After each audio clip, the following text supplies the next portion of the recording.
अस्सलाम वालेकुम। कैसे हैं आप सब लोग? उम्मीद है खैर वाफियत से होंगे।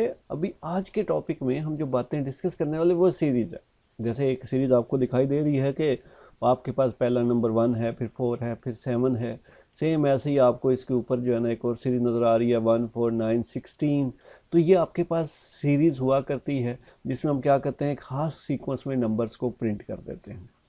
ठीक है।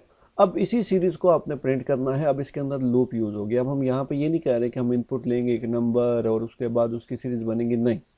हम सिंपली बता रहे हैं कि हम 1 से लेकर 100 तक एक सीरीज़ प्रिंट करने वाले हैं, जिसमें 1 के बाद 4 आएगा, फिर 7 आएगा, या 1 के बाद 4 आएगा, फिर 9 आएगा, फिर 16 आएगा, या 1 के बाद 2 आएगा, 3 आएगा, 4 आएगा, एंड सो ऑन।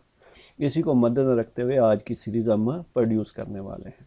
ठीक हो गया जी। तो हम यहाँ पे टर्बो C++ का इंटरफेस आप लोगों के सामने ले आते हैं ताकि आप लोगों को आइडिया हो जाए कि वाकई ही इस तरह की चीज़ पॉसिबल है। तो ये आपका टर्बो C++ का इंटरफेस आ चुका है। अब इधर हम क्या कर रहे हैं, नंबर इनपुट नहीं करवा रहे, तो हमें इन लाइंस की ज़रूरत नहीं है, वो हमारी रिक्वायरमेंट में नहीं आती, तो हम इनको अरेज कर देते हैं। तो इसके बाद हम क्या करने वाले हैं, अब फॉर एग्जाम्पल मैं कहता हूँ मुझे 1 से लेकर 100 तक गिनती प्रिंट करनी है, डिजिट्स फ्रॉम 1 to 100। तो मैं सबसे पहले क्या करूँगा, अब आपको सीरीज़ अगर प्रिंट करनी है तो मैंने क्या किया, लूप को 1 से 100 तक चला लिया, परसेंट क्योंकि सिंगल वैल्यू है तो एक दफ़ा %d लगा लिया, और उसके बाद क्या लगा लिया यहाँ पे c। अब यहाँ पे एक डिजिट के बाद दूसरे डिजिट में स्पेस आ जाए तो मैं यहाँ पे /t लगा लेता हूँ।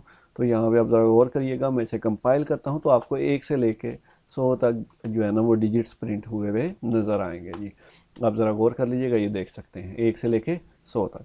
अब मैं कहता हूँ जी मुझे इनमें से ना ऑड नंबर चाहिए, यानी कि 1 3 5 7, ठीक है, ऑड नंबर समझ चाहिए। तो मैं यहाँ पे ज़रा गौर कर लीजिएगा, मैं क्या कर देता हूँ, c = c+2, यानी कि c में अब 2 का इजाफा कर दें। c++ का मतलब है 1 का इजाफा, और c+2 का मतलब है कितने का इजाफा, 2 का इजाफा हमारे पास, हम इसे कर देते हैं। यहाँ देखें 1 3 5 7 एंड सो ऑन, ये सारे ऑड नंबर्स हैं। अगर मैं कहता हूँ जी इवन नंबर्स प्रिंट करने हैं तो सिंपली मैं क्या करूँगा, इवन नंबर्स अब आपके पास कहाँ से 2 से स्टार्ट होते हैं, तो c को इक्वल 2 कर दूंगा, 2 के अंदर 2 जमा होंगे तो वो क्या हो जाएगा, 4 हो जाएगा।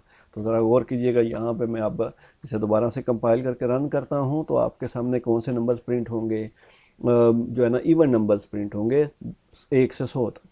उसके बाद मैं कहता हूँ जी मुझे 1 के बाद 4 करना है, फिर 7 करना है, तो यहाँ पे मैं क्या कर देता हूँ, 3 जमा कर लेता हूँ। तो ज़रा गौर कर लीजिएगा, सिर्फ ये 3 जमा करने से और स्टार्ट से ढेर सारी आउटपुट्स में ढेर सारे चेंजेस आपको आते हुए नज़र आएंगे। ठीक है, तो ये आपके पास क्या आ गया। अब मुझे ये चाहिए था, मैं ये कह रहा हूँ कि मुझे 1 से लेके जो है ना वो आपके पास पहले 1 आ जाए, फिर 4 आ जाए, फिर 9 आ जाए, एंड लास्ट पे आ जाए 64। तो मैं यहाँ पे क्या कर लेता हूँ, 1 से 8 तक चला जाता हूँ, और यहाँ पे देखिएगा मैं सिर्फ सी को सी से मल्टीप्लाई करता हूँ। ठीक है, सी से 1 है तो 1 को 1 से मल्टीप्लाई करेंगे तो 1 आएगा, 2 को 2 से मल्टीप्लाई करेंगे तो 4 आएगा। तो ज़रा गौर करिएगा, ये आपके पास सेम सीरीज़ जो है ना प्रिंट होती हुई आपको नज़र आएगी जी। तो ये देखें आपके पास क्या आ रहा है, 1 16 49। ठीक है, सी को मैंने क्या किया है, सी से मल्टीप्लाई कर दिया है। और यहाँ पे अगर आप गौर करें C+3 था, तो यहाँ पे मुझे अब क्या करना था, 1 को के बाद 2 करना था, तो इसलिए C++ कर दिया है। ठीक है जी, अब दोबारा से इसे मैं कंपाइल करके रन करता हूँ। ठीक है, अब यहाँ पे अगर आप देखें तो आपके सामने क्या आ रहा है, 1 4 9 16 25, यानी कि उसका स्क्वायर बनने की वजह से ये सीरीज़ एक और प्रिंट होती हुई आपके सामने आ चुकी है।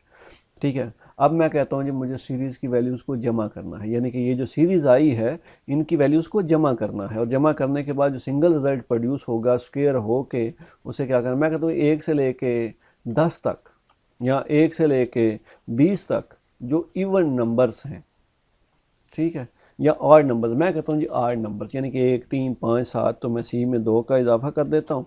अब ऑड नंबर्स जो है ना मेरे पास यहाँ पे प्रिंट होंगे। अगर गौर करिएगा यहाँ पे अब कौन से नंबर प्रिंट होंगे, ऑड नंबर्स। तो मैं यहाँ पे क्या कर लेता हूँ, रन करता हूँ। अब ज़रा देखें 1 3 5 7 19 तक, यानी कि पहले 10 ऑड नंबर्स मेरे पास आ चुके हैं। अब इनको मुझे जमा करना है, जमा करने के बाद सिंगल रिजल्ट प्रोड्यूस करना है। तो मैं क्या करूँगा, यहाँ पे अगर आप गौर करिएगा मैं इधर एक वेरिएबल और ले लेता हूँ, इंट सम। और आपको पता है कि सम का मतलब है कि ज़ीरो अगर किसी चीज़ में जमा करें तो उसमें कोई फ़र्क नहीं पड़ता, तो सम में मैं क्या रख देता हूँ, ज़ीरो रख देता हूँ। और उसके बाद यहाँ पर देखें आपके पास जो वैल्यू प्रिंट हो रही है उसको हम सम में ऐड करते जा रहे हैं। ठीक है, यानी कि सी को किस में जमा करते जा रहे हैं, सम के अंदर। और जब एक दफ़ा ये लूप सारी आपके पास एग्जीक्यूट हो जाएगी तो फिर हम क्या कर देंगे, उसे प्रिंट करेंगे सम, ताकि जो रिजल्टेंट वैल्यू आई है वो आप देख सकें। तो सम ऑफ, मैं इधर मैसेज देता हूँ आर नंबर्स, क्योंकि आर नंबर्स को ही हमने सम करना है और उसके बाद वो वैल्यू हमें नज़र भी आनी चाहिए। तो परसेंटेज डी लगाएंगे, क्योंकि परसेंटेज डी नहीं होगा तो वो सम की वैल्यू उसको कभी भी रीड नहीं करेगा, ना ही डिस्प्ले करेगा। तो मैं यहाँ पे क्या कर रहा हूँ, मैंने इसे कंपाइल किया दोबारा से। जब कंपाइल कर रहे हैं तो ये आपके पास देखें, सम ऑफ ऑड नंबर्स इज़ 100, यानी कि इन नंबर्स को उन्होंने हमारे पास जो जमा किया है, जमा करने के बाद जो आंसर आया है वो क्या आ रहा है, 100 आ रहा है। और दोबारा से देख लीजिएगा, यहाँ पे क्या हो रहा है, सम हो रही है कौन सी वैल्यूज़, सी की वैल्यूज़, यानी कि सम प्लस सी। सम में ऑलरेडी 0 पड़ा था तो 1 आ जाएगा, तो सम में 1 चला जाएगा, फिर सम प्लस 3 आ जाएगा, 1 पड़ा था तो 1 प्लस 3 4 हो जाएगा। इस तरह चलते चलते टोटल जो आड वैल्यूज़ हैं वो क्या हो जाएंगी, प्रिंट हो जाएंगी। ठीक है, तो आपके पास हमारे इस प्रोग्राम में ये हुआ कि हमने सम किया, आड वैल्यूज़ को, सीरीज़ को भी प्रिंट किया। तो थोड़े थोड़े चेंजेस से आपको ढेर सारी सीरीज़ और एडिशन वगैरह मिलता हुआ नज़र आएगा। Thank you very much.